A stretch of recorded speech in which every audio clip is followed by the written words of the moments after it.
Hello and welcome to episode 94 of the Foundry Roundtable, the podcast exclusively covering the Foundry for Star Trek Online. I'm your tame Foundry author, Drogon1701. With me is a man leading a lawsuit against Starfleet for discriminating against Vorta, Markhawkman. Okay, that's a new one. How many Vorta are there at Starfleet again? None. Oh. And that's why you're doing that. I've always wondered if Vorta are barred because of they're genetically engineered. That's a good question. Could be a Foundry mission in that. The first Vorta in Starfleet.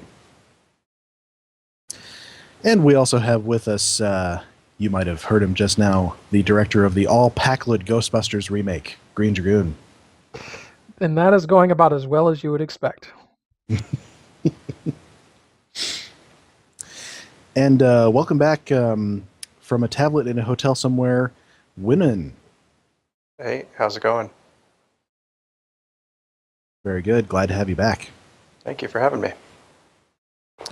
So speaking of Winin here, I was actually trolling around the Neverwinter forums just today, kind of checking on what the state of the Foundry might be, and discovered that unfortunately that dev from the core team who was asking for Foundry feedback not too long ago, which is still a big ongoing thread there, may have been a victim of one of the big layoffs that hit PWE and Cryptic this week.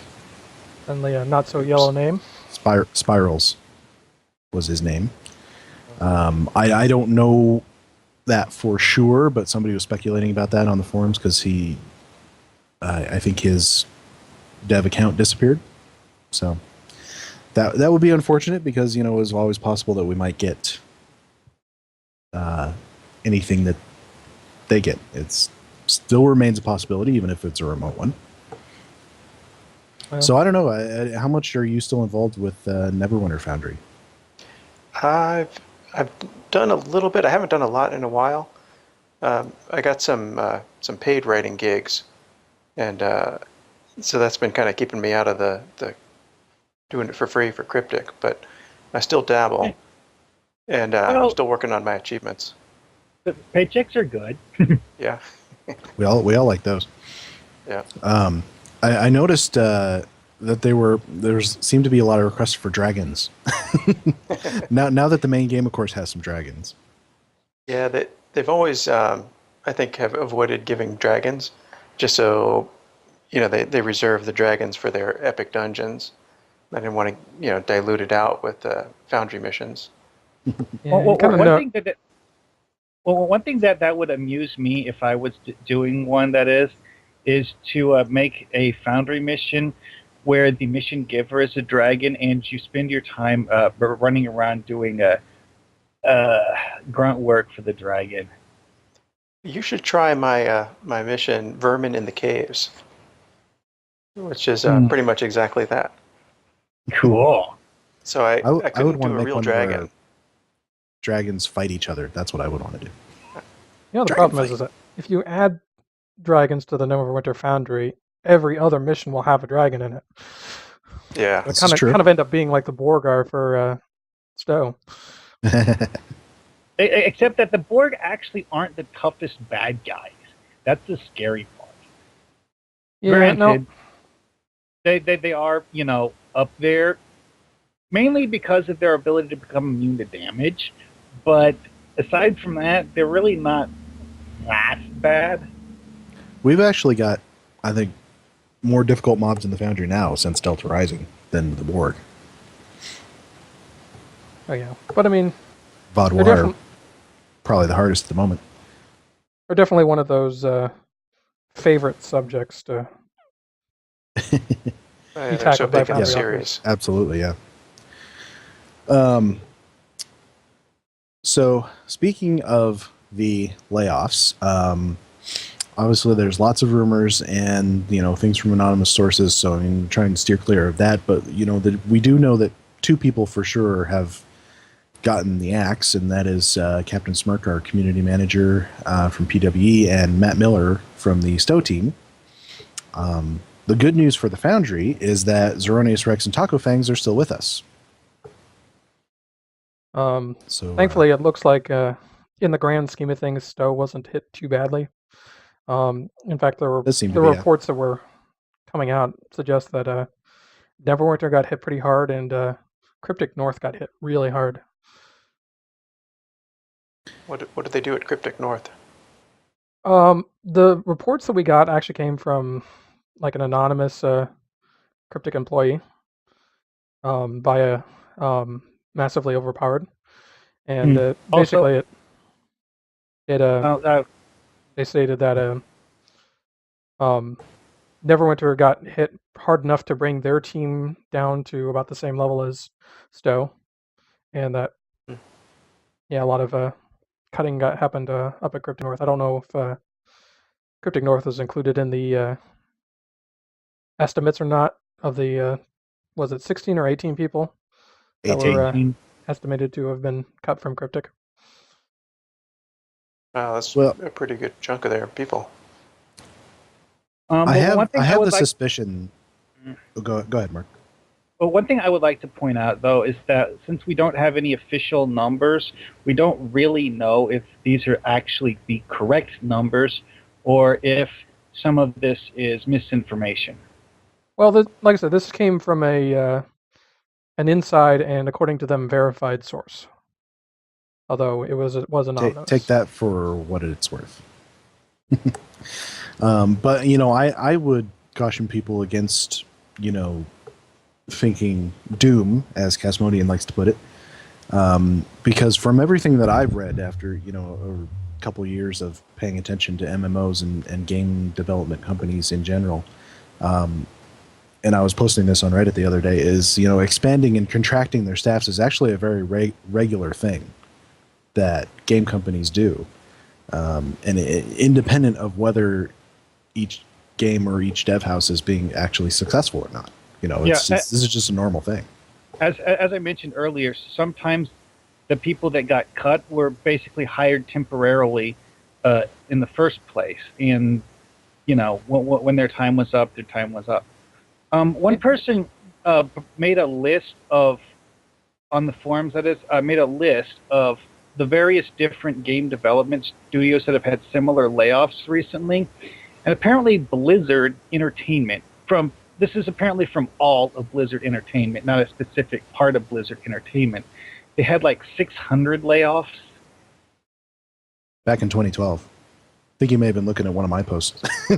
Because I just did a little Google search, and I thought this was either Iconians or Virus Dance. I don't remember exactly. I don't know. One of the few of us that actually do research these things before posting, instead of just going with our immediate gut reaction. But yeah, I don't think I posted on the forums with that. But I just did a little Google search for MMO layoffs, and oh my god, the ones that came up, they were just for just about every studio you could possibly name. Yeah. There have been, and that one from Blizzard was like 2 years ago. I don't think it wasn't anyone who specific. It was less game devs, and I think more on the back, the business side of things, that particular one. But obviously, Blizzard, big layoffs.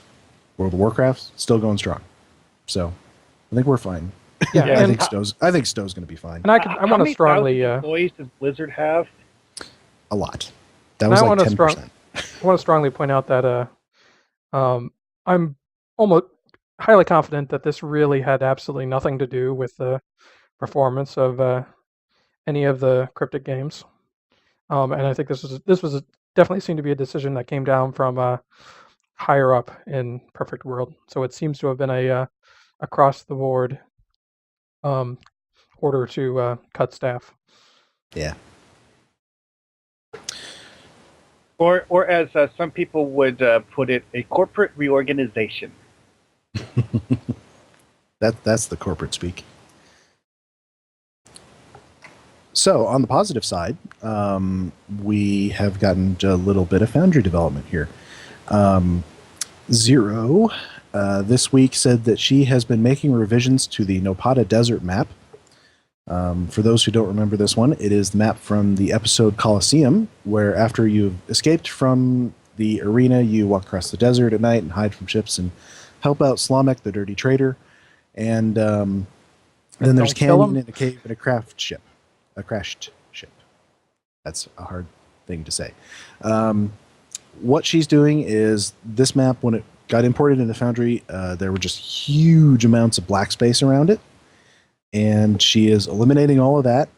And let's see, she removed smoke from the crashed ship, removed some of the plant props that were used in the mission itself. She actually came on Twitter and asked us about the smoke from the crashed ship. And I think a lot of us said, go ahead and remove it. Because that, it opens up the freedom of the narrative a little bit. So you can say it's a crashed ship that's been there for a while, because obviously it's no longer smoking. Or you can add smoke yourself and say it's recent. Yeah. I think we can even choose the color and nature of the smoke. If we add the smoke ourselves, we're not stuck with the specific type of smoke they used. Sure. Now, am I correct in that the Nurpada Desert used to not include the crash ship? It just went up to the cave? No, the crash ship has always been there. It's just been in kind of like a blocked off portion of the map. You can't walk from one part of the map to the other. Nopada's weird in that the map has two different zones that you can use. Even though it's one map, you can't just walk from one end of the map to the other. It's like yeah, there's a cave at the end of the canyon, but that doesn't have an actual door to the other side of the map. Also, you can't walk through the cave because the cave, well, it's one of those things where you walk into the entrance of the cave, a cutscene triggers, and then you walk out the other side of the cave after the cutscene ends, and they do a mission warp in between, and you don't actually walk through a cave. Yeah. And the Foundry version is like that. Are there teleporters? Can you put something to click on to go through the cave? Only in not have Neverwinter. teleporters. No. We wish we did, but no, it's something We wish we did. So our usual solution is to make them two separate maps, Mm-hmm. and then you'll That's the transition from only one map to the solution. other. Since they somehow did away with or fixed that thing that allowed you to spawn something on top of the player and get them to respawn. Yeah, unsupported. Speaking of unsupported, obviously with the removal of the black space around the map, if anybody built out there, they're going to have to redo their map or move their geometry. Well, one thing I remember from when I tinkered around with this in the past is that the old version of Nopada had an invisible wall at the top of the valley. So you could actually climb all the way up to the edge of that valley you walk through and stand up on top of the plateau, but you can't actually leave the valley. You just stand at the edge of it. I was in the holodeck foundry last night checking these things, and you can actually place, you couldn't walk from inside the map to outside the map because of the invisible walls, but you can place objects out in the black space now and place a spawn point out there now. So, hopefully nobody was building out there. I don't specifically know of anybody who has done that, but obviously we were told a long time ago by Cryptic Frost that building in the black space is not intended or supported, and we do so at our own risk because they may eliminate it at any time. Well, on any map. It's a good opportunity to once again reiterate our request for a blank interior map to do these things properly. Actually, I would say both. A blank interior, blank exterior would be helpful because, there's different backdrops to both that That's we true. might want. Yeah. Just the map with no geometry. Well, one thing that someone suggested is adding some hill assets and an outdoor map that's basically like a perfectly flat plain. So we actually have at least a limited ability to customize the terrain. Mhm. It's one of those things that it kind of seems like one of those they might do this eventually sort of things. A map that's simply a flat plane with no new assets to go with it does actually seem like something they might do in the near future. I mean, we do have a variety of objects already. They're not hills. They don't have the gentle, rounded curves you would want to have for building terrain, but it's something that you could use with a flat plane anyways. I don't know if I'd want a perfectly flat plane, maybe just like a gently, mostly flat, where there's still some little bit of subtle variation in the ground.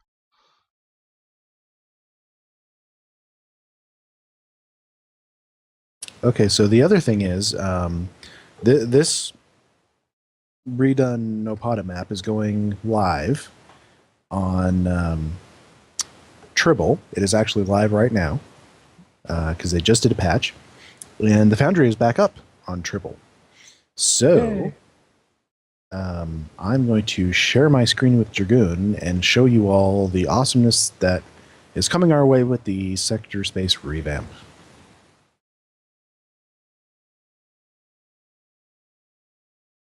Okay, Dragoon, do you have that up?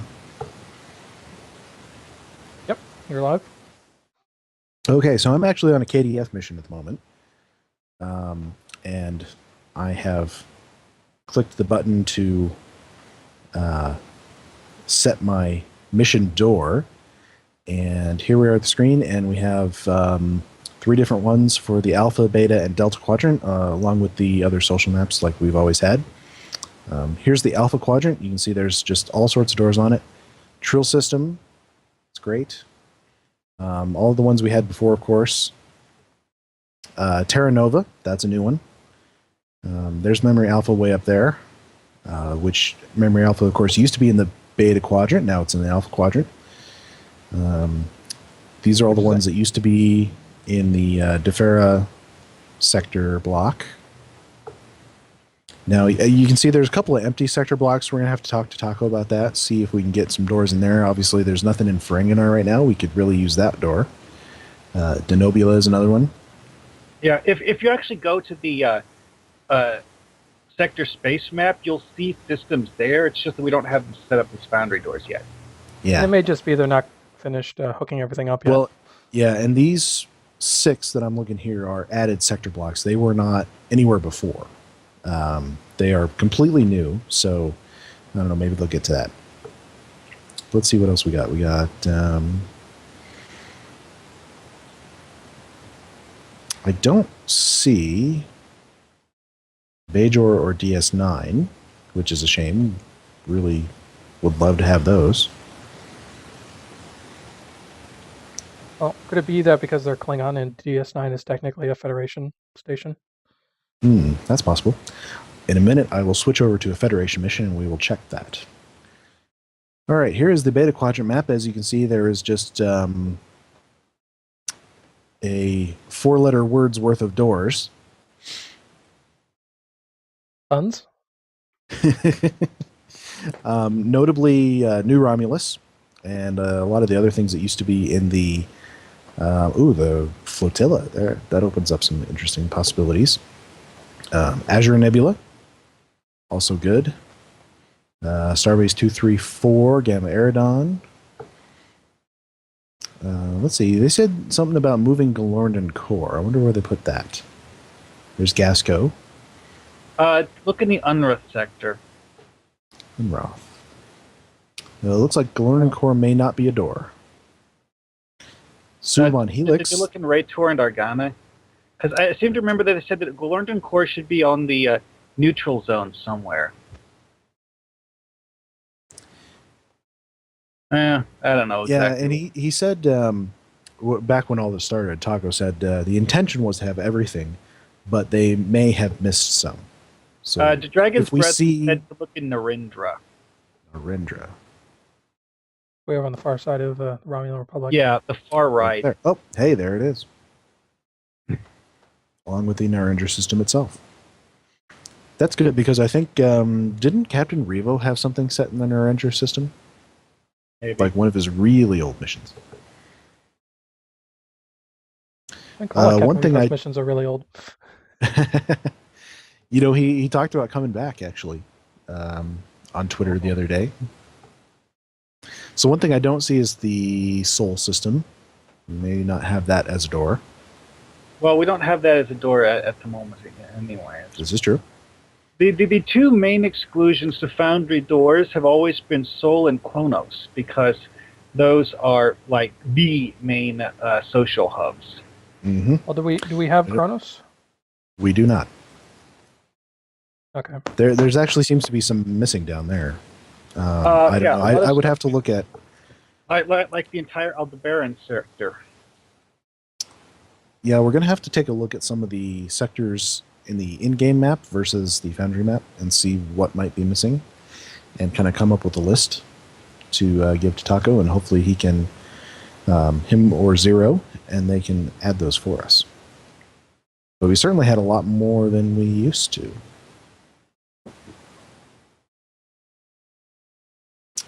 Let's see. For you, Dragoon, I think, weren't you wondering where the Mutara Nebula is? I know where it is. It's way up where they moved. Because they just moved it now down Cameronus. to they said the south end of the Beta Quadrant. That was in one of the previous patch notes. They moved. However, it doesn't seem to be a door, so. Yeah, that and Cestus.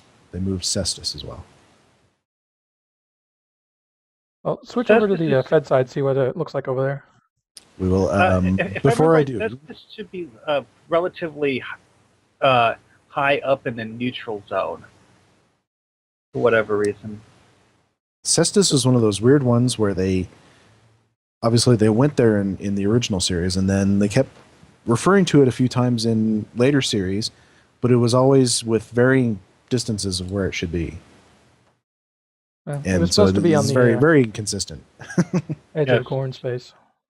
Star Trek, where canon is made out of wibbly wobbly stuff. Yes, exactly.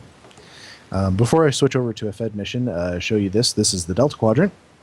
We have all sorts of doors in the Delta Quadrant, including the Space Zombie Homeworld. There it is. And right up here is the Dyson Sphere. Nice. Doesn't seem to be any doors inside the Dyson Spheres, but if we go back to the Beta Quadrant, we do have the Iconian Gateway, which takes us to the Dyson Spheres as a door. That is nice, because I mean, I could see all sorts of Foundry missions taking advantage of the Iconian Gateway as a means to get to far-flung, inaccessible places. Oh, yes. All right, going to switch over to a Federation mission. You could just switch the mission from being fed to KDF or vice versa. You know, I forgot about that. Primar was asking if Hodor was available as a door. Hodor? It's Is the any one Game of with- Thrones fans out there? I don't know. It's the mission. It's the system where the patrol mission is the shuttle race. I would have to go back and look. There is quite a lot of systems up there in the Delta Quadrant. Okay, so looking in the Alpha Quadrant, I don't think the doors are any different for KDF as opposed to Fed. So both of them are equally lacking Yeah. primary.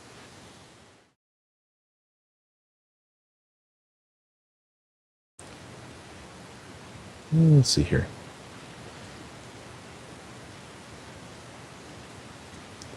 I don't actually remember where that system is.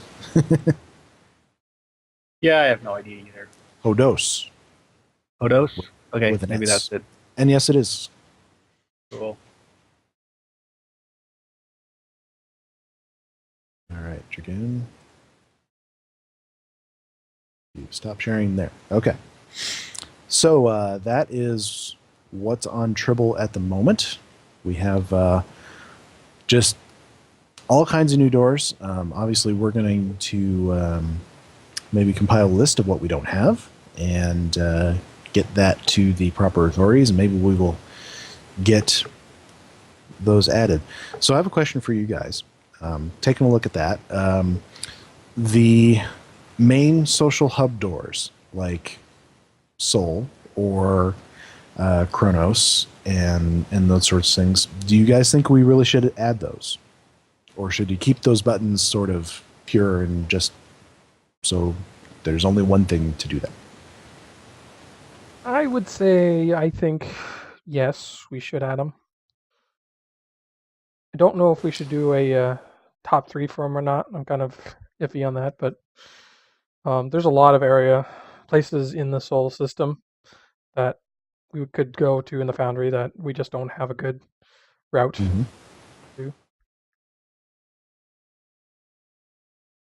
I'm kind of on the fence about it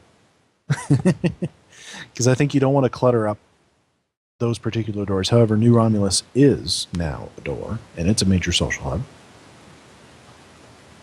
So I think if one is, they all should be, including Deep Space Nine. Well,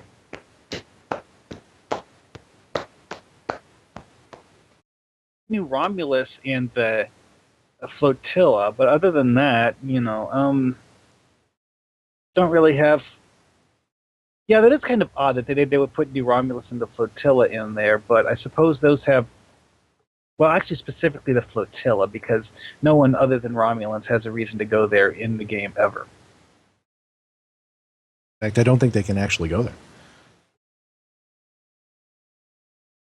Yeah, it's basically an early social zone for Romulans.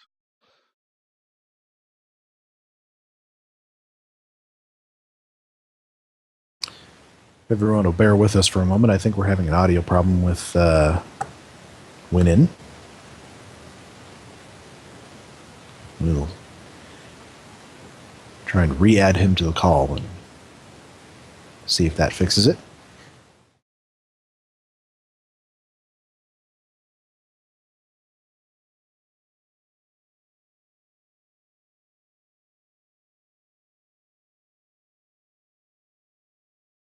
The troubles of hotel Wi-Fi.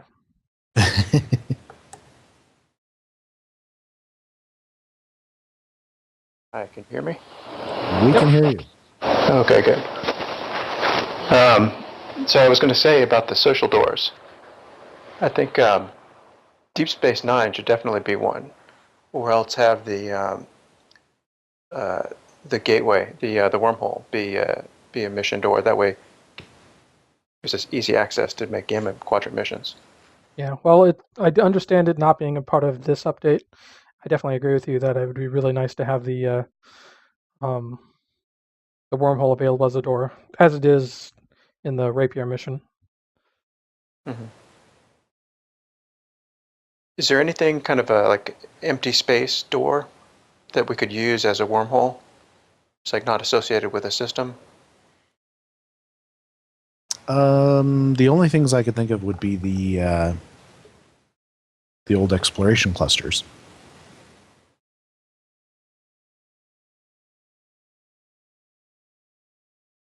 You could say, go through a wormhole in the Xenus Expanse.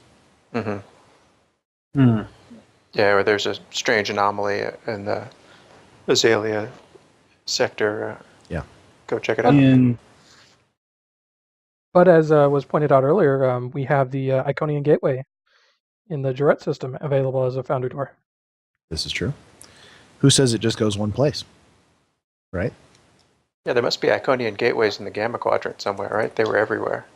Yeah. Well, actually, we saw in that one mission that the Iconians have minions that are spying on the Dominion, so, Well, in fact, they were specifically referencing a Iconian Gateway in Deep Space Nine that was actually destroyed, but... That was in the Gamma Quadrant. Yeah.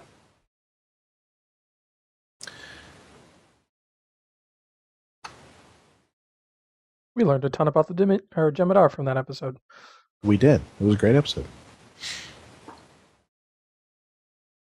I had something I was going to say, and now I cannot remember what it was. Well, I was going to say that I was thinking your question about the whether ESD and Kronos and the major social hubs should be Foundry Doors is a great community question. So I'd like to throw it out to the community whether you guys think that should those ESD, Kronos, D Space Nine, and whatnot be Foundry Doors, or is it just too much with all the traffic it gets? Would it make things too cluttered? That's good. I mean, there's a bunch of doors inside, right? Yeah. Yeah. So this would just keep people from having to beam down to Earth space dock and then beam back up to their ship and start the mission. Kind of, yes. Well, it's not like you would eliminate those doors on the ground or anything. One thing about Sol especially is that we've got all 9 planets available as Foundry maps. So if you want to go to, say, Jupiter, what's the best way to get there from one of the existing Foundry doors?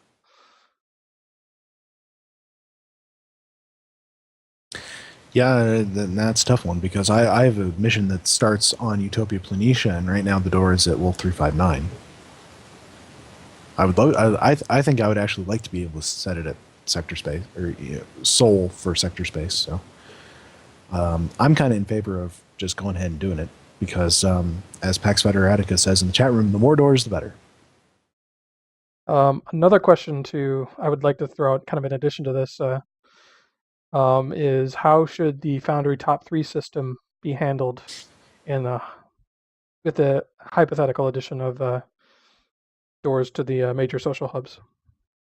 Well, before you say that, I'm going to say to Pax that Pluto is a planet, and I don't care what anybody else says. Well, if we count I grew Pluto, up with it we being a have to planet. count Eris too, right? I'm cool with that. I'm cool with that. The more planets for everyone. You get a planet, and you get a planet.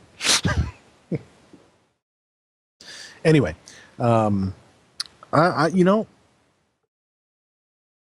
maybe if they could designate doors as not to have part 3, top 3s in them, and I don't know if they can do that. I don't know if it's on all or nothing.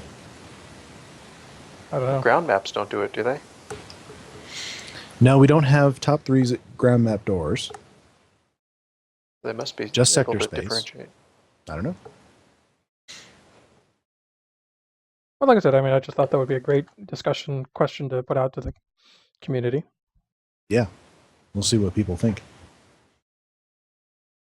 So that's where we are with what's coming for stuff on Tribble so far. We do not know exactly when that will drop. But also coming up, we have a new featured episode series. Not series. We don't do series anymore. Just a featured episode coming up next week, which is called, I forget the name of it.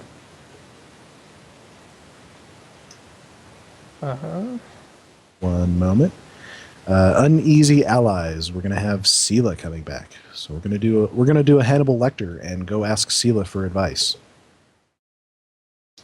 Well, And I assume, because we had another devlog today about a new PvE queue that's coming up with Season 10 called the Herald Sphere, which also incidentally is live on Tribble as we speak, for people to go test. It's going to introduce something called the Harbinger, the Heralds. The Heralds of the Iconians. It's another servitor race. I'm going to guess that next week's featured episode is going to introduce that race. Yeah, there's the possibility that this race is actually from the Andromeda Galaxy. They could be from anywhere, because the Herald Sphere apparently has all sorts of gateways in it. Are the heralds mentioned in any of the shows, or is this totally new from Cryptic? Well, not by that name, but they have a tendency to pull unknown species or previously unidentified species and give them a backstory. of course, The Alachi were the unnamed enemy from the Enterprise episode Silent Enemy, in which almost no information was given about them, and they didn't share anything. And Cryptic took that and made them into a servitor race, and in fact made the Bluegills from Conspiracy into a servitor race as well, or genetically engineered, whatever. Spoiler.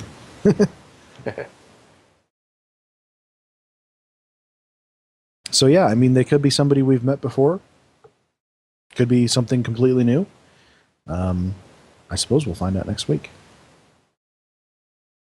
But the upshot for the Foundry is that we usually tend to get new ships and new enemies, new enemy mobs in the Foundry. So whatever they are, if we fight them, we'll probably have access.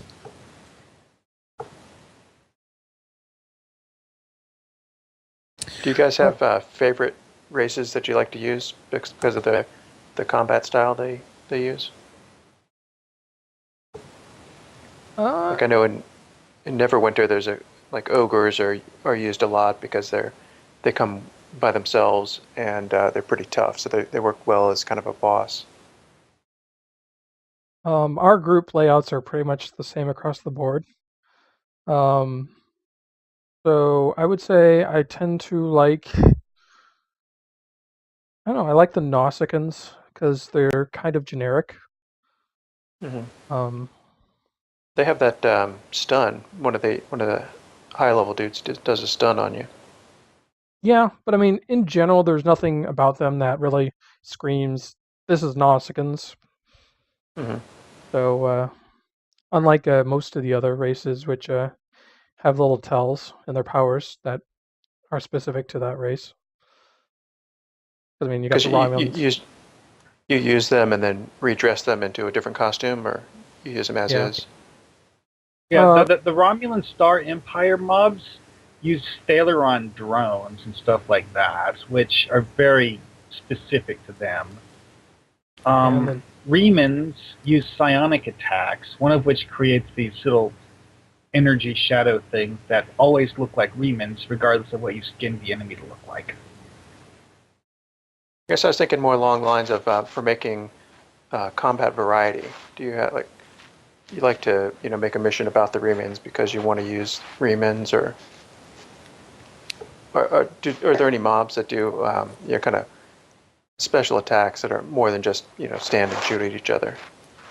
Like there's any number of them that do a lot of special attacks, like the Fakiri spawn little shadow guys to come try and kill you that fly around. Well, you're saying the Remans, they do the mental projection or whatever it is that spawns sort of holographic ones. Some of the Cardassians spawn holograms. Hirogen too. Actually, well. that's something interesting, is because both the Cardassians and the Hirogen, some of their captain mobs have the ability to create a hologram generator, but the Cardassian version creates like 4 Cardassians all at once, but the Hirogen one, it just sits there and creates like one every 30 seconds or something like that. Needless to say, you cannot reskin what comes out of the hologram generator in either case. Are there any species that do melee or focus on melee? Klingons, Not completely. Some Klingons do melee. If you reskin Targs, they exclusively use melee. That's about the only way to do that, unfortunately. Yeah, Targs will just Undine continually mobs like headbutt to use you. melee, but it depends on which rank of Undine is. Certain ranks of Undine don't use melee much. Some of the Voth dinosaurs will, of course, try to bite you, and the little raptors will jump on you. But there's no way to guarantee that those will spawn.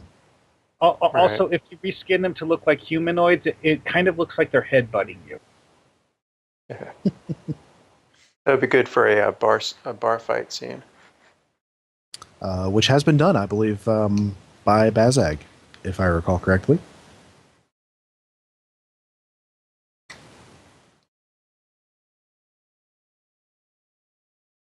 So why don't we move along to what we've been working on, and we'll start with Dragoon since we're actually standing in what you've been working on. Yes. So I pull a camera out here. This is what I've been working on.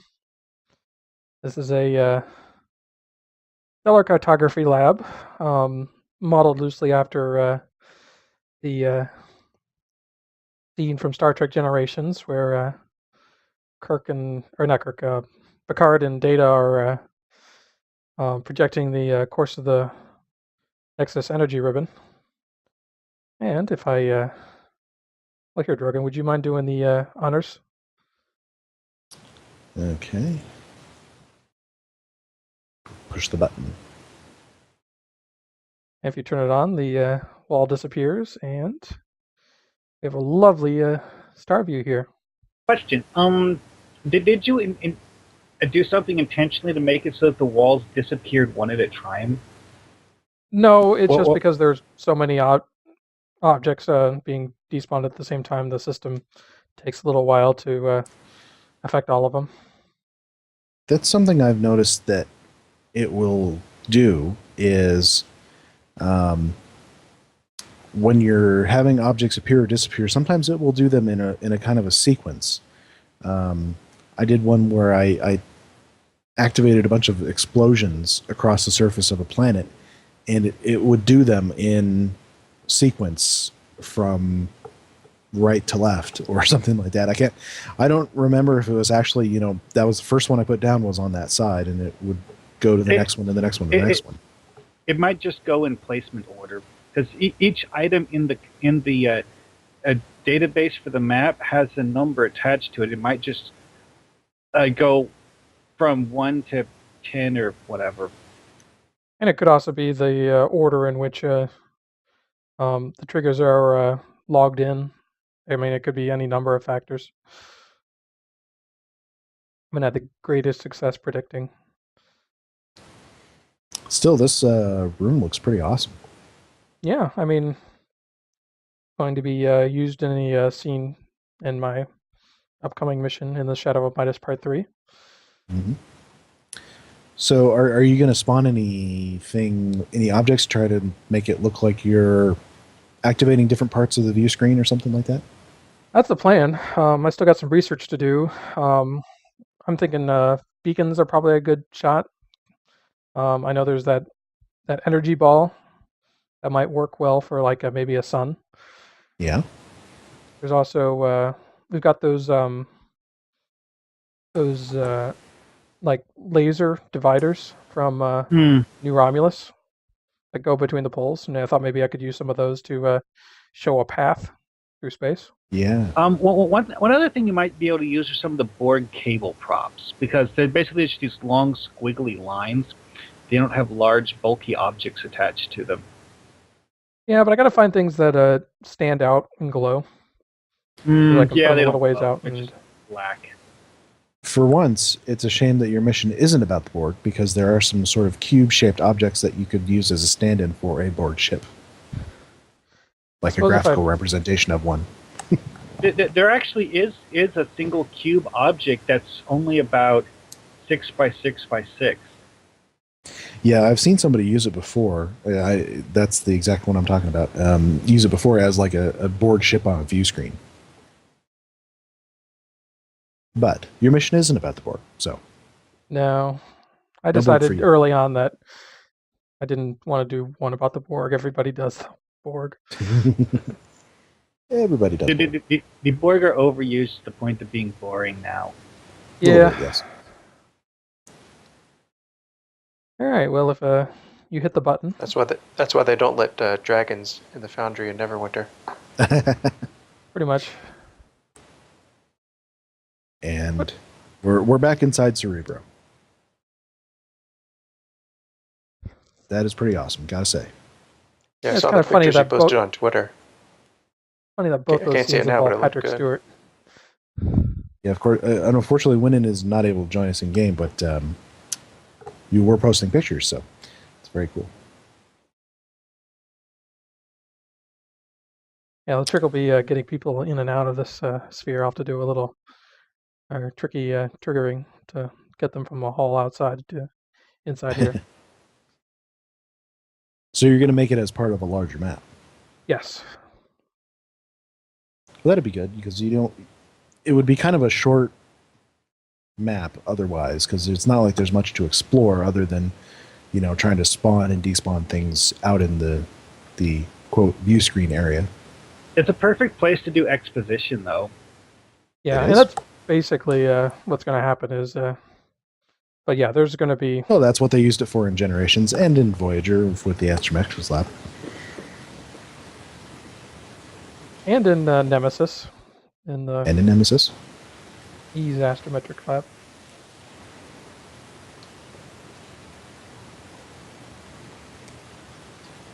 I wonder if you could do a like a little mini puzzle. Activate and do research and try to figure out whatever it is you're trying to figure out. I'm certainly open to that idea. I've had puzzles in the first two parts. Make it like your captain has to actually really do the figuring out of where you need to go, because I assume that's kind of the idea, is figuring out where to go next. Yeah. It reminds me of one of the things that Gene Roddenberry said about why he liked making the animated series, is because, he could do stuff like having the artist draw this giant, complicated-looking set, and you don't have to actually build the set. You just have the artist draw it, and you have the animated characters walking around. So it didn't add much to the budget to do things that would, for a live-action TV show of the time, cost a huge amount to do, because they would have to actually build models and sets, whereas in the animated version you don't. Which kind of leads me to the conclusion that if Gene Roddenberry could have built Astrometrics Lab for the original series, he probably would have.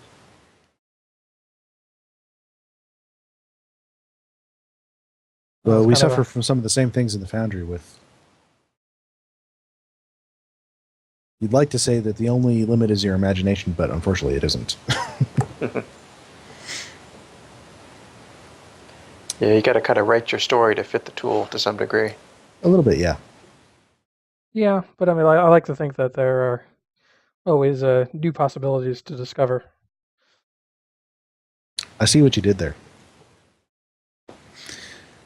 So, you're still pretty much in the early stages of this particular mission, correct? Yeah.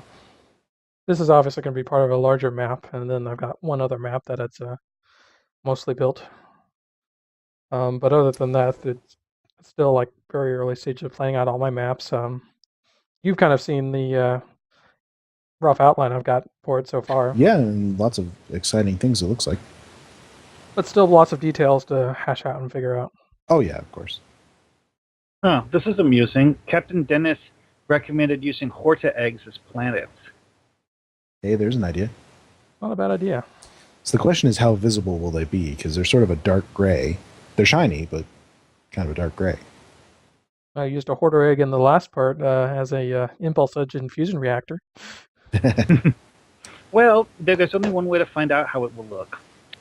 Give it a try. I'm sure there will be plenty of trial and error for figuring this out. Absolutely. All right, Winin, what have you been working on lately?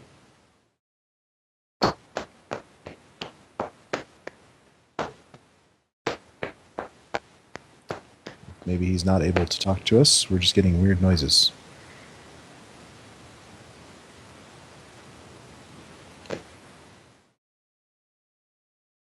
You might have to re-add him to the call again. Hello? You're there. Okay. Sorry, my Skype seems to cut out periodically. Very strange. I was saying you could put a light source between the player and the Horta egg to make it light up and show up better. I would if I could get light sources to work in interior maps. Yeah, that's unfortunate. Yeah, light sources are something only recently added by Taco Fangs, and I guess at least it seems like a lot of the interior maps already max out their light quota. Yeah, if you use, at least in Neverwinter, they had static as well as dynamic lights. And if you use static, you could do a lot more. Yeah, I think the only one we've got is just the one dynamic light. Yeah, you don't want to do too many of those. Actually, 2 is our limit, and Yeah. it's almost a guarantee that at least one is used. Yeah, and I think you said the skylight counts as a dynamic light. Yeah, Yeah. the actual map backdrop counts. Oh well. We'll definitely take some experimentation. So, Winin, while we've got you here and functional, what have you been working on lately? Well, like I said before, I haven't done too much Foundry stuff lately because I've been working on some game writing for a board game company. But I do have a novel that can I plug it here? Sure, go ahead. Sure. It's called A Clockwork Murder, and it's I released it on Kindle, and it's so you can find it on Amazon if you search for it. And it's a murder mystery, but it's set in a fantasy world. So the main character is a retired adventurer, and he gets kind of sucked back into helping his friend out because her husband gets killed under mysterious circumstances, and looks like she might be next. So she gets his help. But it's a project that I worked on for a long time, and I tried to sell. And the editors and agents came back to me and said they liked it, but they didn't think they could sell it. And so I kind of shelved it for a long time. And then after getting involved in the Foundry over mostly a Neverwinter side, I kind of patterned my missions there to be similar, kind of murder mystery or mystery style. And I had such good feedback from people who liked my quest there that I decided to self-publish this one. There must be some people out there who like my style, so if it worked in the Foundry, I might as well put the book out there rather than letting it collect dust. What is the self-published process like? Like anything else, the writing is the same, right? You get a critique group. Oops, we're losing you again. Losing, lost, something like that. Yeah. All right, back. He's back. Yeah, so you got to polish the story and get editors and get critique groups to help you make sure everything's good. But then once you have the file, an ebook, well, there's two ways you can publish: by ebook or print on demand. And with print on demand, I've done that with children's books. You have to do all the layout and create either a PDF or really it's usually it boils down to HTML kind of document. So you define all the layout and you upload the files, and then when people order it, they'll print it out and ship it. With the ebook, it's similar, but it's all HTML coding if you do it yourself. If you use a service or if you use Word and try to export the book, it'll usually come out with some bad formatting. Yeah, I can so imagine. you spend a lot of time tweaking the formatting and trying it on different devices, and eventually you get sick of messing with it, and you live with the little things that you can't fix on that ancient Kindle. As long as it works on most devices, I'm pretty happy. And then you upload it. It goes on the Amazon store, and then when people buy it, they send you out checks periodically. And so then you spend all your time marketing it and trying to get people to check it out. Yeah, I know Bazeg has struggled with that, and how to get the word out, how to get people interested. Yeah, it's tough. I get my friends to read it, and then hopefully you try to get them to write reviews. It's a lot like doing a Foundry, right? You got to get people to play it and review it, and the more people who play it and review it, the more people will play it and review it, or read it and review it in this case. Well, I can include a link in the show notes for you. Thanks. Yeah, I don't have a link handy, but I can send you one later. But if you go to the go to Amazon, there'll be a picture of the book on the left-hand side. If you click on that, you can start reading. You can read the first couple chapters without having to install or download anything. what I was hoping I could do is somehow advertise the books in my foundries, but I'm sure that would get me banned in a second. No, I'm afraid plugging things like that is against the Foundry terms of service. Yeah. Or end user license agreement is what I'm looking for.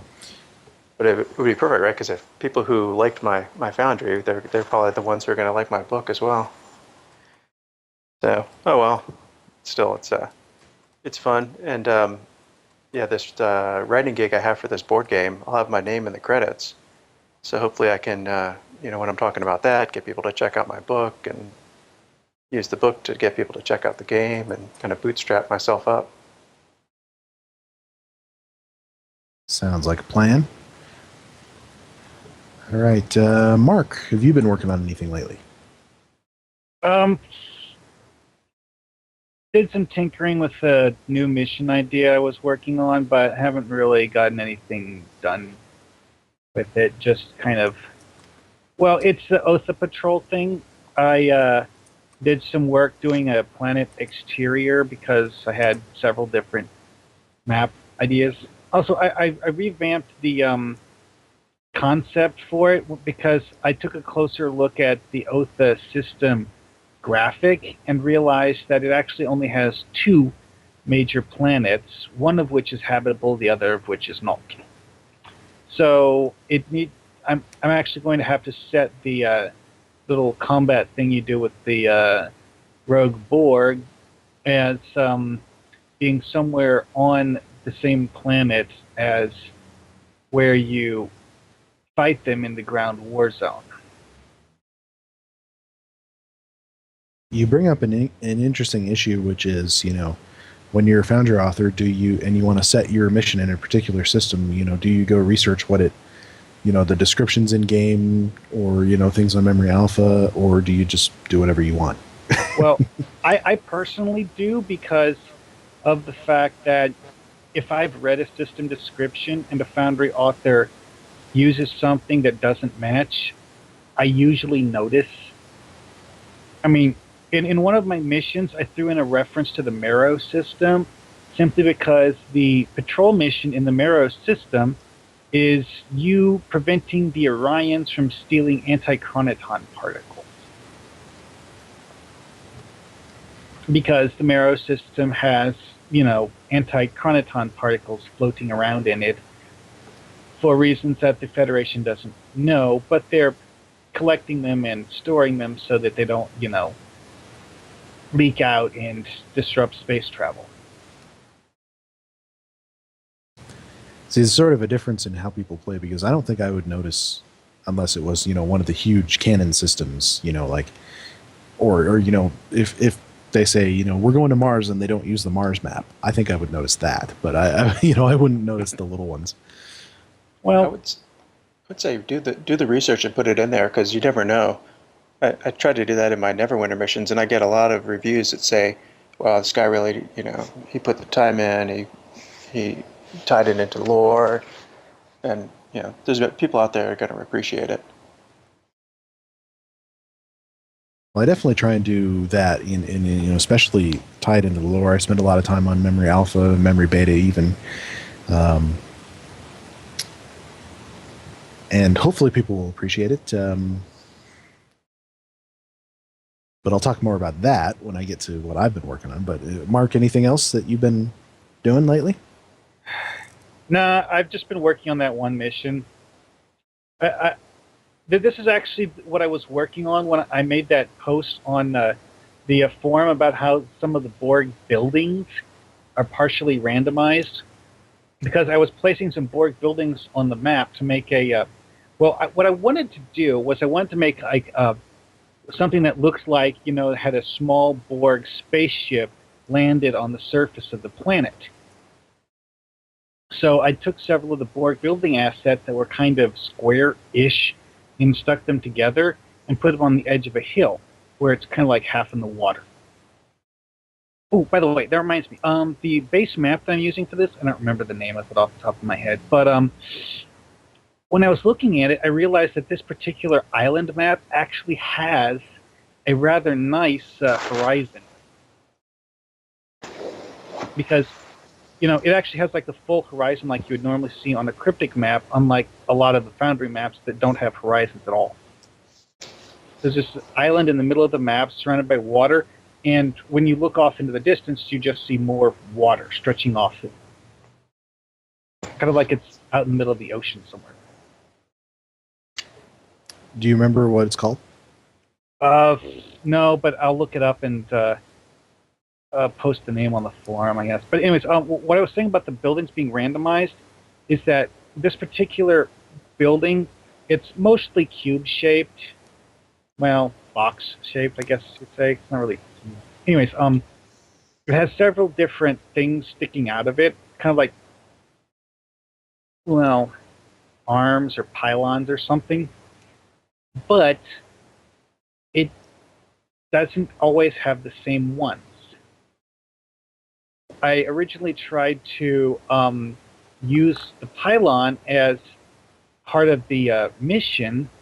So basically, you walk up onto the pylon and enter the cube through the pylon. But then I realized that sometimes the pylon was there, sometimes the pylon wasn't. Also, the visible shape of the pylon didn't exactly match the shape that you would stand on. Also weird, but less important than the fact that it's there at random and sometimes not there. Kind of awkward, especially for something that size. It makes it a little bit difficult if you're trying to build sort of a structure out of it. Yeah. If it's not always the same. Well, what I eventually ended up doing was I raised the Borg thing up a little bit because it has these things sticking out the bottom of the building that look kind of like landing whatever. So it has those going down into the ground. So you can actually kind of sort of like halfway walk underneath it. Only halfway, mind you. But and I stuck a door thing where you go underneath the edge of it to get into it.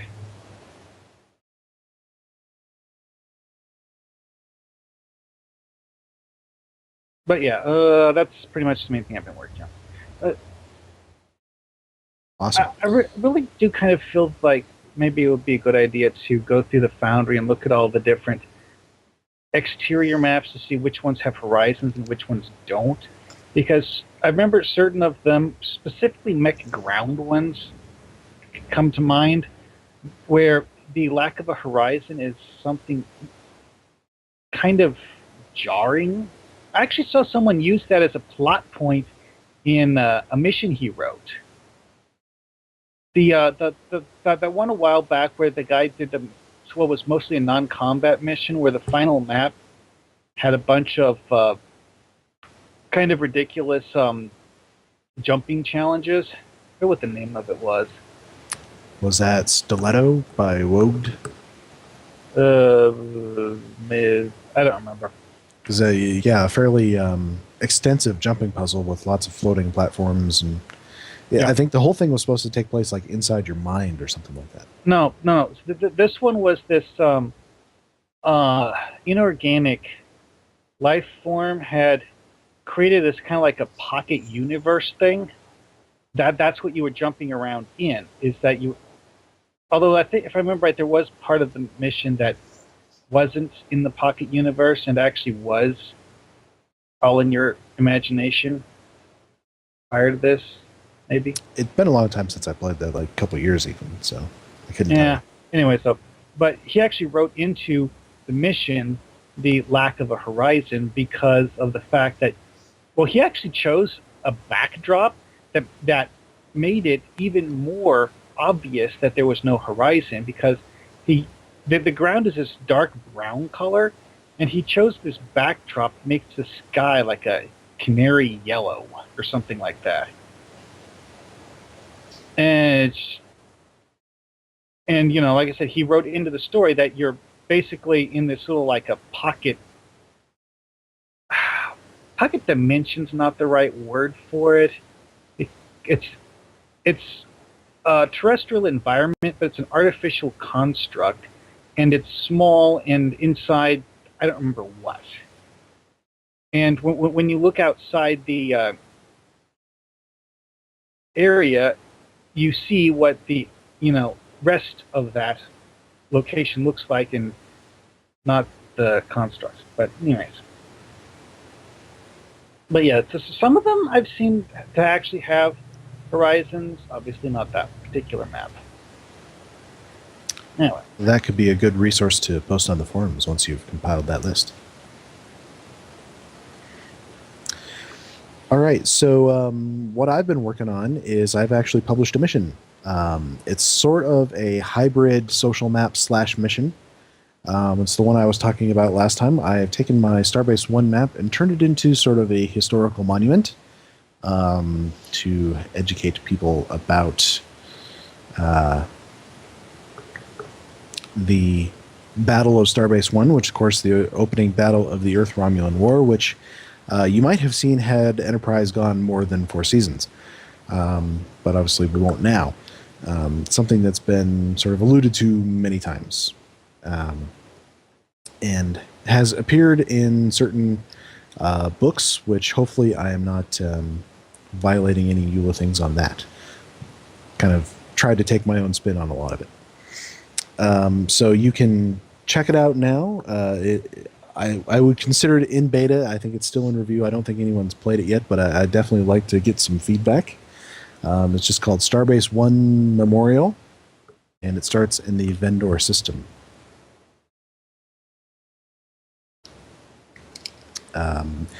I will tell you the other thing I was working on a little bit is somebody posted some, dug up some concept art from the new Romulus stuff back when they were, I don't even know what season that was, season 6 or something like that, and posted it on Reddit and was saying, it's too bad we can't see on the other side of the big wall in New Romulus. And I was thinking, well, we have a lot of the assets that look like stuff in that particular piece of concept art, like the Romulan buildings. Why can't we just build it? Why wait for Cryptic to do something if they don't, their story isn't going there, so they're not going to build it. Why not build it ourselves? So I started with the big New Romulus wall, and put down a few of those, so it looks like the wall goes all the way around in a big circle. That leaves me with a nice chunk of room inside with in which to build things. The inside of that wall, of course, is not textured, so my idea is it actually looks good from far away. So my idea is to create sort of like a central platform, and that's where the player can go, and then have some things in between them and the wall, buildings and such, and kind of create a sort of forced perspective of a larger city.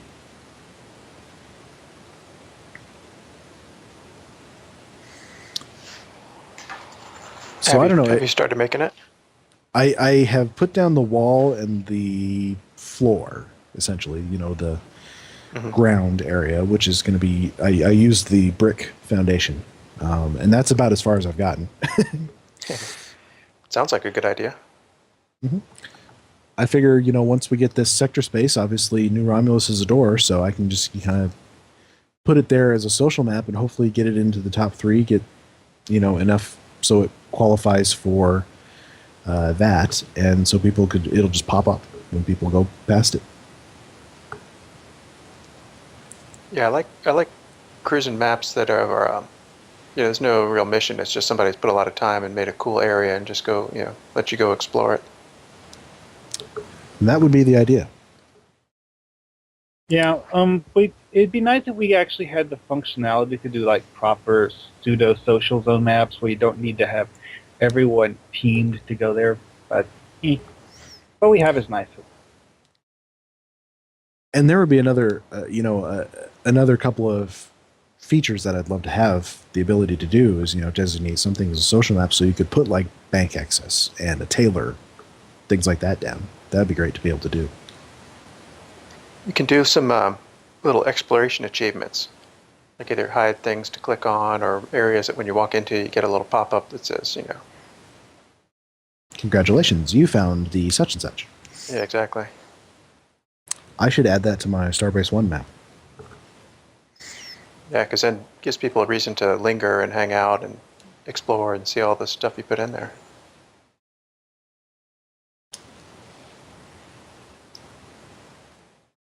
I don't know. It's kind of brainstorm. What else? Given that we can't have quote social map functionality per se, what other things could you add to a map to make it more interactive? Well, there are a variety of things like what he did with the pushing the button on the console and make the walls disappear. I mean, you can do stuff like going to a console and reconfiguring the room, like add a pool table, swap the dance floor for a different color of dance floor, stuff like that. Could you do something like what Zorbane did with Galaxy's Fair? It's been a while since I don't think I've ever played Galaxy's Fair. I've played his one that it appeared in first, which was Duratanium Man. Yeah, Galaxy's Fair is basically like the beginning of Duratanium Man, except expanded. You could put like vistas, right? Go to this point and just have something that's like a really cool screenshot where there's a focus point of interest and then lots of good background, like they did on Ryza with the birds. I don't know, maybe you could do something where you're being taken on a tour of the new Romulus capital or something like that. That's kind of what I did with Starbase 1, is essentially when you beam down, I have objectives where you go talk to holographic representations of the officers that were there 200 years ago, and you go visit each one and they tell you something about what they did and about the base and what happened to it. And it's just sort of a sequence of, and that takes you all across the base. So you could do a similar thing on New Romulus. You could, visit points of interest and have that be the objectives. There are people to talk to and tell you things about it. Can you have a console that when you click it, even if it's not part of the objective, you click on it and hologram pops up? Sure. I couldn't add too many consoles to the Starbase 1 map because I was at the asset limit. So, Yeah. But yeah, that's definitely one where you could trigger. It doesn't have to be an objective. You could just have a console and set something to spawn based on interacting with it, and then it'll start glowing on its own as an indication that people should stop there and click it. But Boulevard mentioned having consoles where they have default dialogue, so you just walk up the console and read this stuff. Mm-hmm. It'll have a little eye symbol over it. It doesn't actually do anything when you read it, well, unless you set that separately, but, you can go back to it and read the stuff whenever. That's the nice thing about default dialogue, is that you can read it anytime you want. All right. Why don't we move along? I believe Dragoon is going to do another demonstration. Going to teach us something. Okay. I have to get a little bit to shift over to the Foundry, so why don't you cover something else while we're talk waiting amongst yourselves. What do you guys think of the... Did you see the pictures of the new, the preview art for the new thing they're doing next week? It'd be really fun if we could have that in the Foundry. Yeah, there's definitely some interesting stuff coming up. I don't know. What do you guys think of... I think we're all heading towards a war with the Iconians. I think we were talking on Tribble the other day, or Reddit or something like that, about, they've set the Iconians up as this, huge enemy. So how, when you actually finally get around to depicting them and fighting them, is, how do you make them not a letdown? make us lose badly. Well, you got a problem there because the game is set up to have the player win every invasion or every engagement. There are lots of ways to lose that don't necessarily involve being destroyed. You'd let the Federation try and whale on a Iconian ship, just get absolutely nowhere before they start Well, blowing up one thing NPCs that and you have to escape. one thing that I once pondered in the context of writing a comic book character who's immortal or invulnerable is how do you create conflict where the character has a meaningful struggle to overcome? Well, in that case, it's simple. You give them an objective to achieve, and it's considered a failure for them if they don't achieve the objective. Whether or not they get killed or whatever is utterly irrelevant. Yeah, it's a good way to do it. And wait. I'm getting very staticky from you, I think.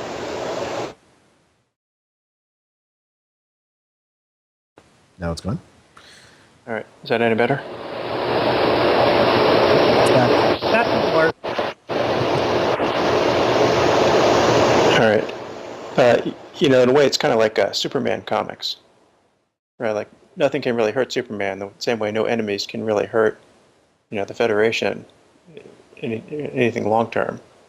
So it could be a threat to an ally or something that they don't mind messing up, like destroying Bajor or something like that. Or No, like we don't in mind that at all. direction where the Sona were planning to eradicate the Baku. I think what they may have to do is, have a thing where the player will win battles, but the war elsewhere is going badly. All right, Dragoon, are you ready? I am ready. Go for it. So this week I wanted to cover the topic of using only a portion of a NPC group, which is kind of a very tricky process because they really, really, really like to stick together. So much so that when one of them is attacked, the others will come running to the one's defense, and they will literally pass through walls to get to them, which makes caging them very tricky. So I'm going to go through the process of sectioning them off in such a way that they can't attack. So let me go here. I'm going to start off with a platform just to contain our ends, and I'm going to put it off here on the side. So this is off the black space. And you'll see here I've got my group of enemies I've already placed here. And the scenario I want to do is that you are attempting to stop a rogue Federation captain, and he is the only one on the bridge. He's locked out the rest of his crew, and you have managed to get into the ready room over here, and he's on the bridge, and you got to take him out. So I went ahead and checked ahead of time, and so I know this actor here is my captain level mob, and then I've got his three. I think it's like a commander and 2 lieutenants, but I don't want them, so I'm going to put them over here on this platform I created, and I'm going to use invisible wall talls.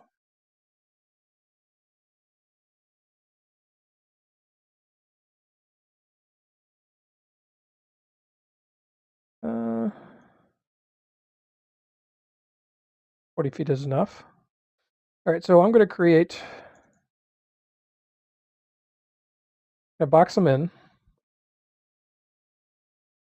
like so.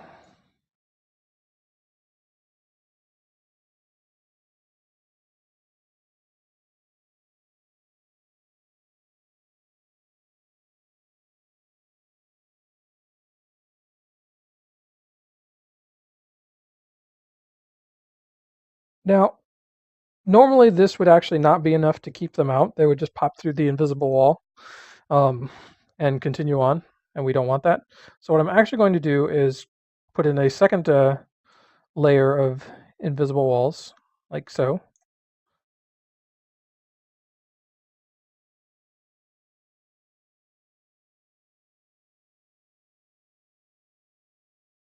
And this kind of adds as like a second barrier. So if they try to bounce through the first one, they'll be pushed back by the second. And most of the scenarios I've run, this is enough to keep them out. What distance do you use when you're setting them parallel to each other like that? Just like a small gap.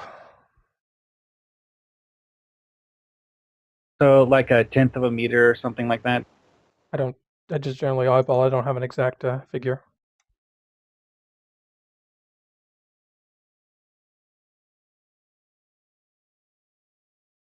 Okay, so you can see my enemies are off to the side here. And there's my captain.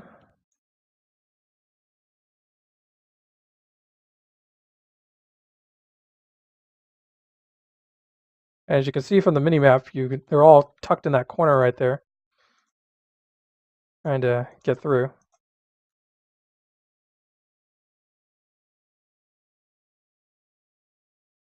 Oh, it would help if my own bridge officers are. All right, so I'm gonna go ahead and kill him before he kills me. So one of the problems that we run into is that despite the fact that I've killed the captain, there are still 3 mobs in this group that are not dead, which means that we can't use the captain as a kill objective. So it means that if I'm, for instance, setting this up in the timeline, I need some kind of other objective to do it.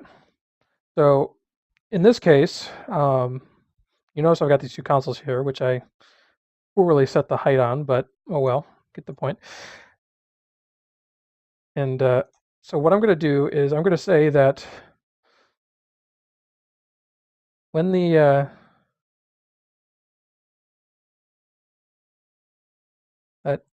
when I defeat the captain, I want you to secure the ship, which involves accessing that console, something you're really not going to be able to do in combat. And I'm going to hook that up to an objective. And you'll notice here I actually call it defeat the captain and secure the ship. So I'm kind of implying that both of those things need to happen before you're allowed to continue. Not the most elegant solution, but it works pretty well. You can also do things like, for instance, I can't on this map because the turbo lift is sealed, but let's say, for instance, we did have a turbo lift. We could do something like, say, have a reach marker over here that requires that they enter the turbo lift, but then block the access to it through a door or something like that. So that they defeat the captain. Well, I guess that wouldn't work either. Never mind. So yeah, basically it's best just to have a some kind of secondary objective that kind of covers both tasks, since we can't detect when the mob itself will be killed. Now, when doing a setup like this, it's important that you're going to want to test this in a live environment. As this relates to pathing, pathing can behave very differently in preview than it will in the live environment. So live testing is incredibly important here. If they are still getting through, you can try extra walls or keeping it further away. Eventually, at some point, they're just not going to be able to get through.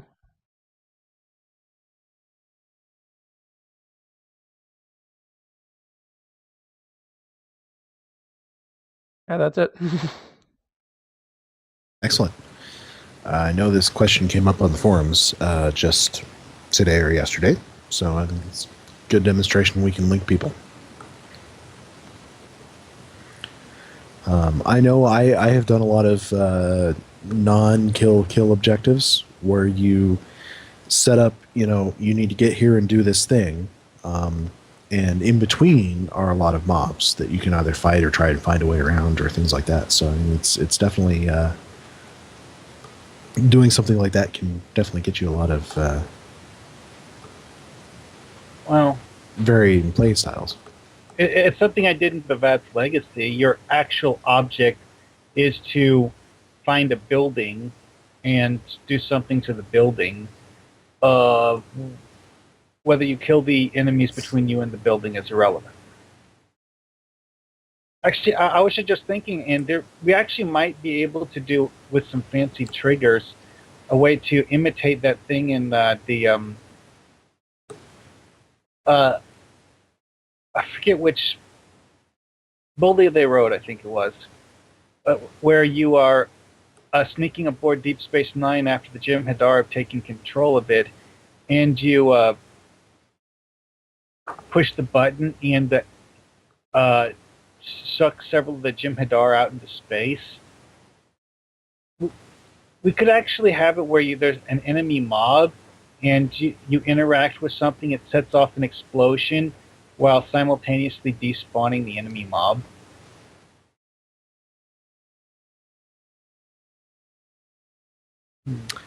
Can we set an enemy mob to go invisible? You know what? On second thought, I'm not sure. I do not know the answer to that. I mean, because I know that under certain circumstances, enemy mobs will only become visible at a certain point. I mean, you can trigger mobs to spawn, so I'm not 100% sure if you can trigger them to despawn. Dragoon, are you still in the Foundry? No, but I can get back in there. Why don't you go investigate? Can we despawn NPC groups? Of course we can. Why wouldn't we be able to? I don't know. We weren't always able to despawn NPCs.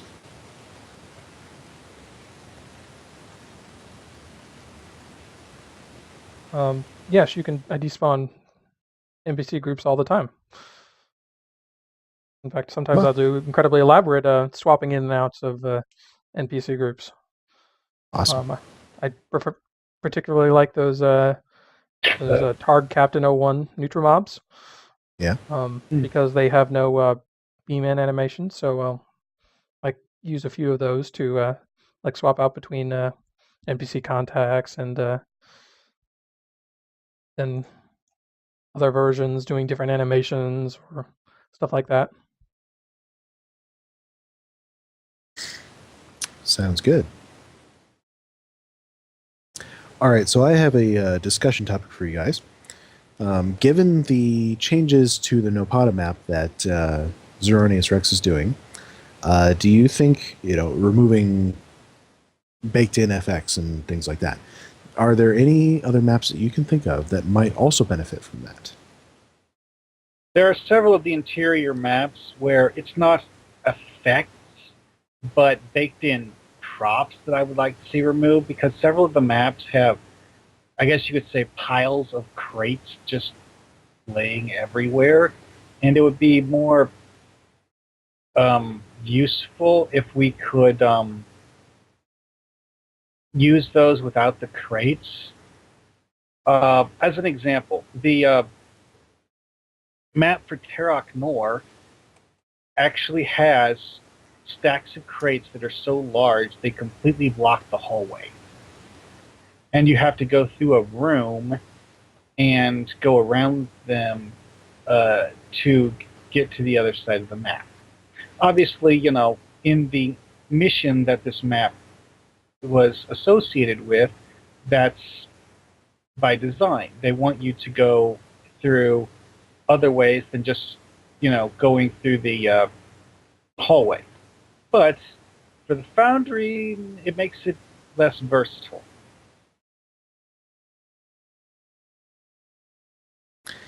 Yeah, and I would say my answer would be, only if it's something that we could add back ourselves, if it was something that the author wanted to use in their mission, like those crates, for example. If the author actually wanted those crates there, we'd make sure that that asset is in there, that they could just put them back. I'm not sure we have that exact model crate, but some model crate. I'd say the big one that I'd like to see is I think it's the Rapier map, the inside of one of the Federation starships, but there's a bunch of battle damage. I'd like to see more starship interiors that are not all messed up.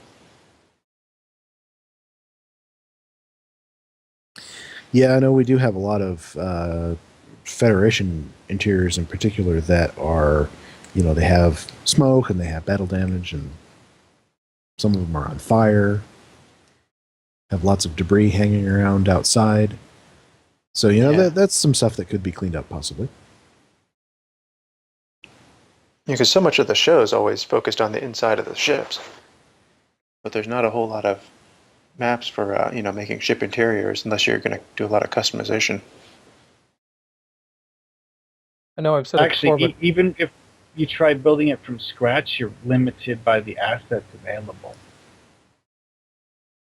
actually I can show an example right now of a completely custom built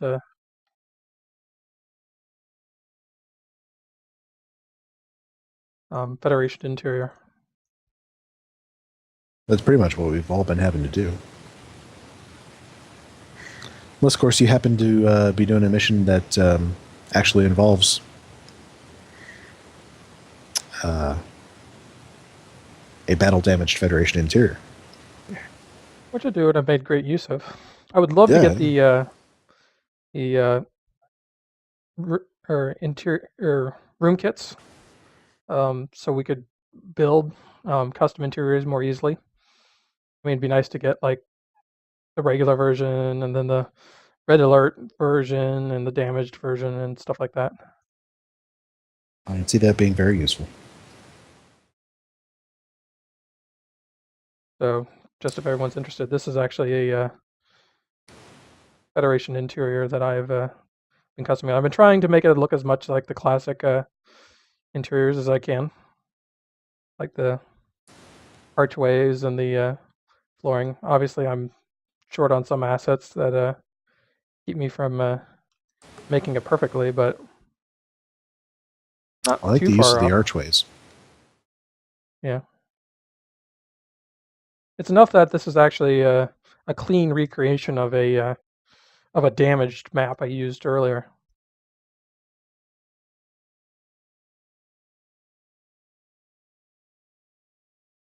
Yeah, that looks really good there.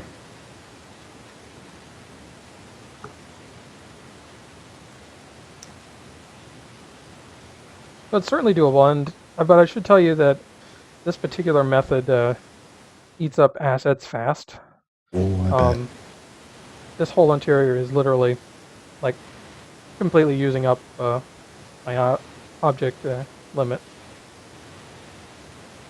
It's not a particularly huge section. And obviously, it'd be nice if I could put in more details, like have more consoles running the walls and stuff like that. But just with like doing the patterning on the floor and all the archways and the ceilings and stuff like that, it takes its toll.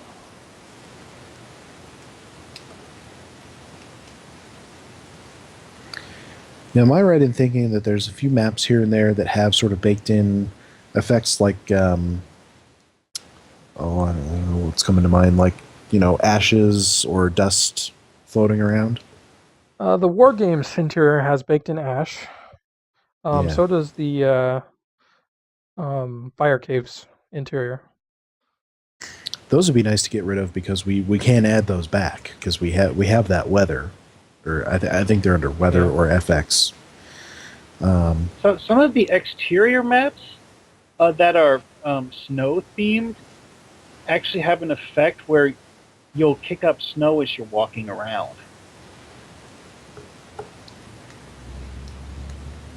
Which, if you try to reuse the map for things that aren't, shall we say, cold weather, yeah, that wouldn't help, but it's not really an effect in the same sense you're thinking of, like with clouds of smoke. Yeah. That's a good looking space exterior there that you've got going. You really look like you're looking out the ship at asteroids. That's pretty well done. It's actually the same backdrop from the stellar cartography. Stellar cartography. Which backdrop is that, by the way? That's the was it the Science one? The one we always use for the one custom that's interiors. got pretty nice bright light. Yeah. For your interiors. Don't mind. Keeps my interiors from looking all dark. Oh, sometimes I kind of like the dark look. I know on some people's machines it gets too dark, though. Well, I mean, I like the dark if it's atmospherically appropriate.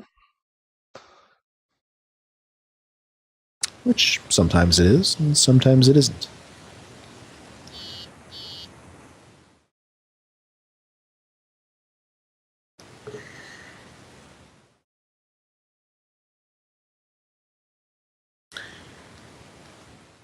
So how close are you, do you think, to the asset limit?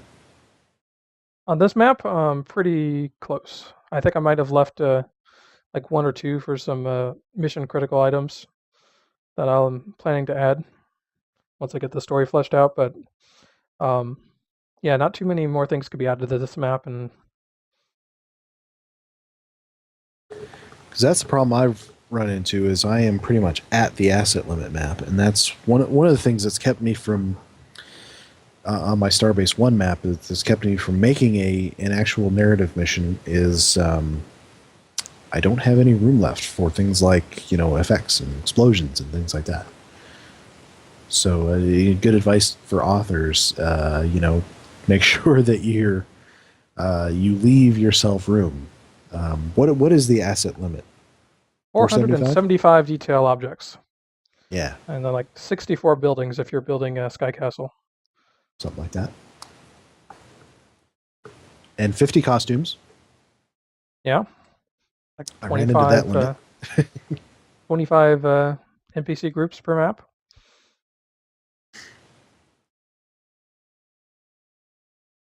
And I have to give a shout out to Kendra, who we had on last week. I used her sort of template for building kids in the Foundry using the Alien Creator, and really cool looking ones. They look great. So if you go play my Starbase 1 Memorial, you'll see a school group wandering around the historical monument.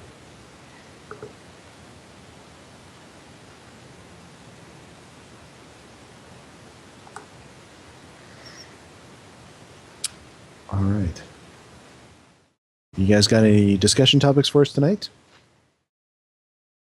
So I had something I thought might be worth discussing with the departure of Captain Smirk, and as far as we can tell, currently we're down to just Laughing Trendy as our community manager. I don't know what the future will hold, whether we'll get somebody new or if it'll be just her. But it occurs to me that the tasks like looking for Foundry missions to spotlights take time that may no longer be something a community manager can afford. So I wanted to kind of bring up the subject of what would be good ways of nominating missions to be spotlighted in the Foundry in a way other than just everyone recommending their own mission.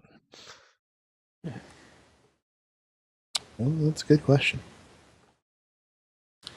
One thing you could do is sort of, make an open thread in the forums say, and ask people, what mission have you given 5 stars to, and just allow people to talk about that. And then, whoever might be looking for spotlight missions can go in there and look and say and get an idea of some missions to play and check out for themselves. So, I mean, it's one of those things that occurs to me that player tastes can vary wildly. And a mission someone in particular finds a 5-star mission may not generally be as popular. Yeah, and I mean, that's why I wouldn't say, automatically spotlight everything everybody posts in that mission. This is just sort of gives the community manager an idea of what maybe to try out to see if they're good. But getting back to that, assuming that they have next to no time to actually try out these missions. Well, I think they've got to be play them themselves. I mean, they're not just going to spotlight something that they haven't played, right? Yes, but be a is recipe there for any bad way we can things. give a reasonably good guarantee for the community manager going in that what they're taking the time out of their busy schedule to play is in fact a spotlight-worthy mission? Well, we could write I guess you could say, a short essay on why we like the mission.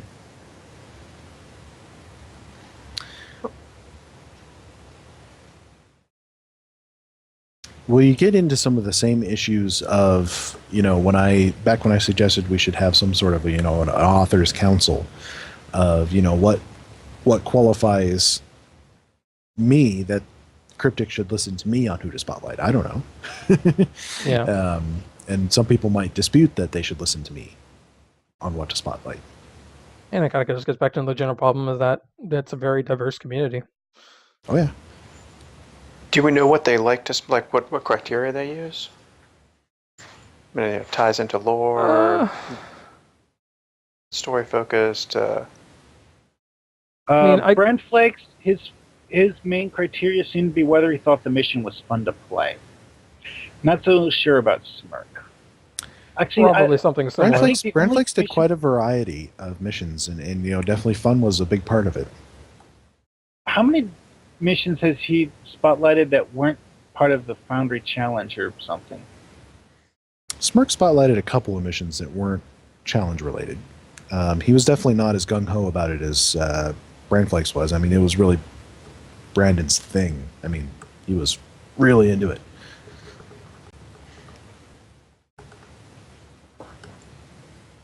I mean, I guess the best thing to do, to make it easy for them would be to have,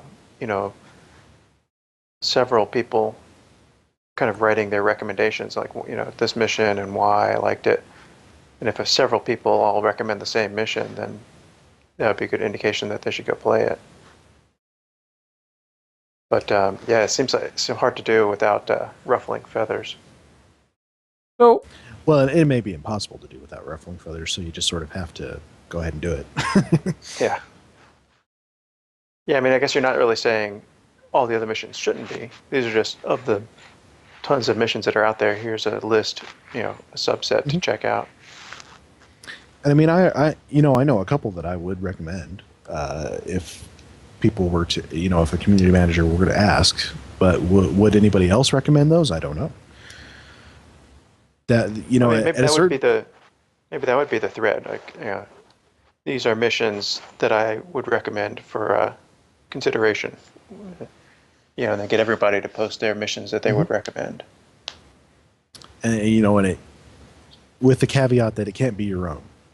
Yeah. So that way you solicit people's opinions about other missions, and then at a certain point, you're just going to have a pool of recommendations. It all boils down to having a pool of recommendations that the community manager can then choose from.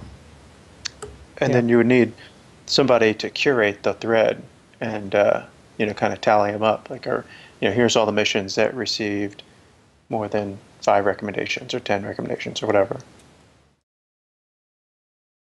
So that way the manager doesn't have to wade through 10 pages of forum posts. I don't know. I mean, maybe we could do. I was thinking about that Foundry that first mission play team that Rogan and Bryce put together. Mhm. And I was wondering if once we kind of start to filter out some like nominees, use this kind of process for like a nomination. Oh, that reminds me. I played one of them, but by Kurdo that came off of that thread. Once Yeah, we I haven't been very diligent in playing those, I'm afraid. once we kind of had like a more broader list of nominations, we get like some of the more experienced authors to go through and kind of just not so much judge them for being better, like one better than the other, but so much as kind of watch them for them doing anything particularly um, out there that could be a problem for a more broader audience. Yeah, I mean, just sort of leave it, if you had this thread where people were posting recommendations, just, allow anybody else who wants to go play them and post their thoughts about, whether this should be a spotlight and why. Yeah.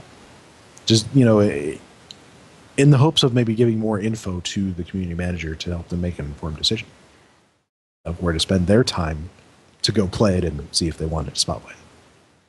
Or here you go, have something like April Madness, right? You get the list of 64, and each week, each of you guys play 2 missions, and you pick one or the other, and then in a few weeks you've whittled it all down to the top 4. You can all play them and all vote and see who comes out as the top dog. I don't know if I want to do that kind of elimination, but I have seen people do that with other things, like it's just randomly found one. People were rating a particular band's songs, and they had them in brackets. So each week people will be voting on which of 2 songs they thought was better, and so on and so forth, until you eventually got what the community thinks is that band's best song ever. Yeah, I mean, it's kind of tongue-in-cheek, but I mean, you would be, to give you a chance to talk about each of these missions and say, okay, I liked this about this one, I like this about that one, but in the end I decided on A. And so, all those missions are going to get some exposure. Mm-hmm. And it would all be missions that are all potential. I almost want to So say once you get a few nominees, you set up the bracket and have people vote on which one might advance, and at the end you get PWE involved and make sure that the one you get at the end gets spotlighted. Yeah. Maybe what we do is once we get the nominees, some of the more experienced officers go through, play through them, and then write up their list to come up with a list of why they think these missions could be worth spotlighting. Something that they don't make the final decision, but they kind of give something for the community manager to read. Mm-hmm.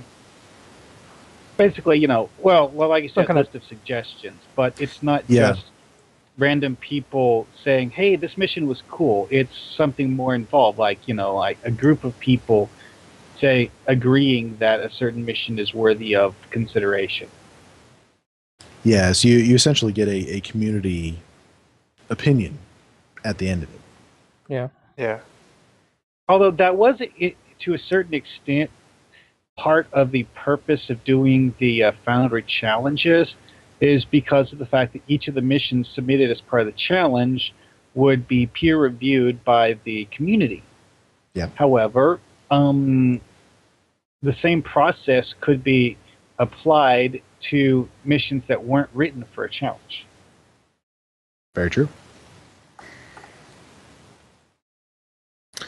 And it also came to my mind recently. Well, not recently. I mean, within the last day or two. So Smirk had started an effort on the forums to talk to spotlight authors about whether they would need to be taken down and given new directions and things like that once the big sector space thing goes live. We will need to find out who to coordinate with now to do that. And it may be trendy. It may be somebody at Cryptic. I do not know. That's generally been a PWE thing on their end rather than on the Cryptic end. And obviously, none of you guys will have the answer to that. That's just sort of a rhetorical question that we'll need to be finding out. No, that my hesitation isn't from that. Most are just thinking I'm hesitant to load too much on Trendy's plate right now. Yeah, absolutely. But that's still an issue that's going to be coming up. And, obviously we have a little bit of time on that one, but Yeah, that's true. that's why I have not asked anybody at Cryptic that or PWE that yet. We'll Yeah. load on one more thing. We can deal with that later. But Wait for the fires to settle. it is an issue because, we don't want to have that update hit and then suddenly we have all of these spotlight missions, which are supposed to be the best missions ever, with all wrong directions.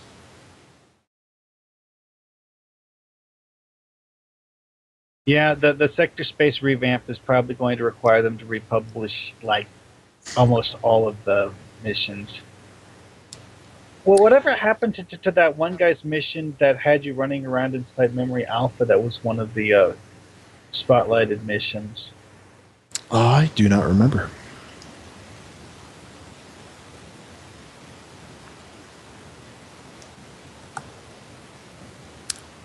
May simply just not work at all.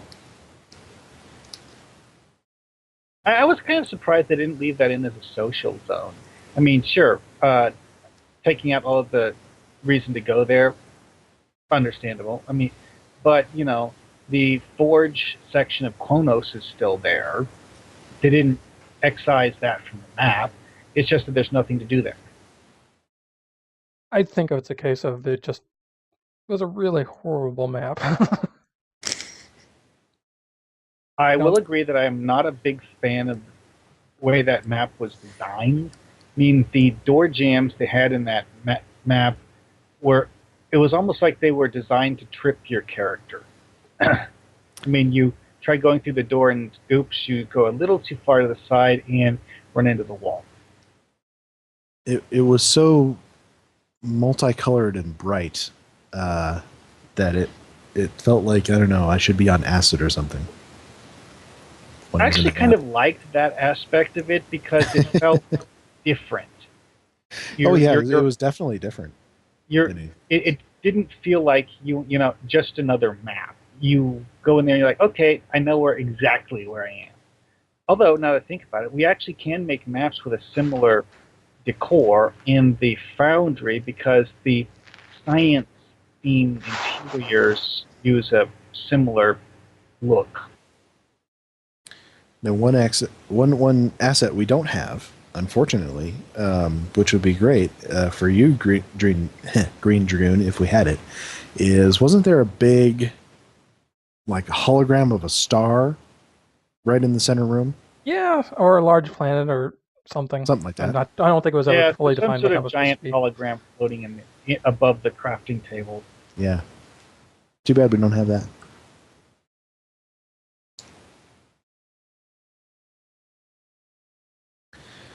All right, guys. Well, I think we will end it here for the night. So, Dragoon, why don't you throw up our contact info?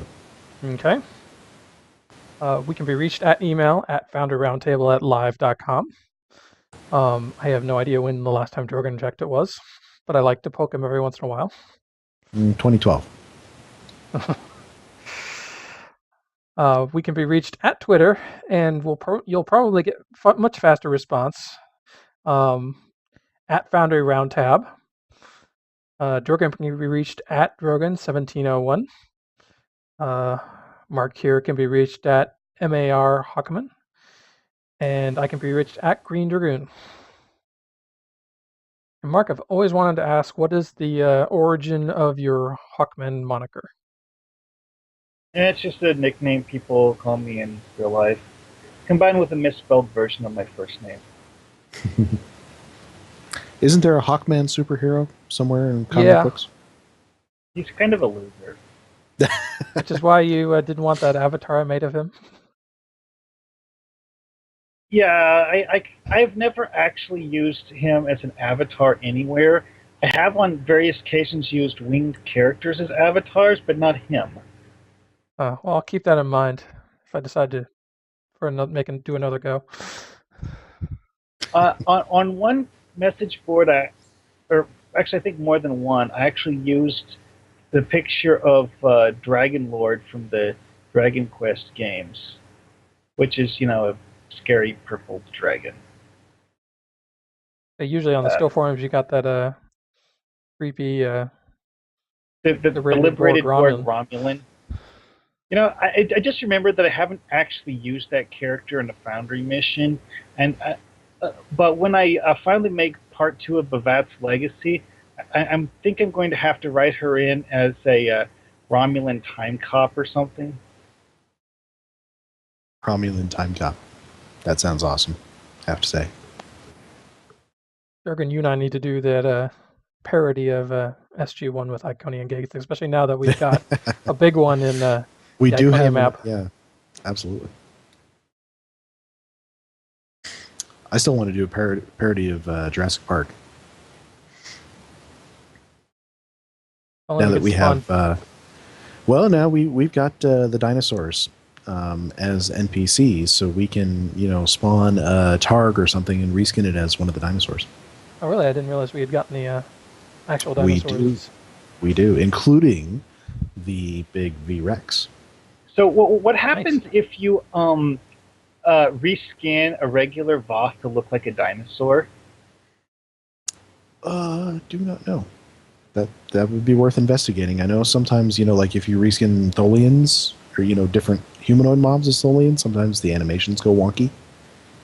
If I remember right, if you reskin Tholians as humans, they kind of sort of act like they're shooting lasers from their hands or something, because it's apparently the Tholians don't actually use a shoot animation when they're shooting. Yeah. It's the trouble of taking non-humanoid models and animations and pairing them with humanoid models. I mean, And vice versa. they apparently do the humanoid equivalent of that gesture that the Tholians do when they fire energy rays at you. But we'll save all that for another time. And for now, we will say goodnight. Good night. Good night.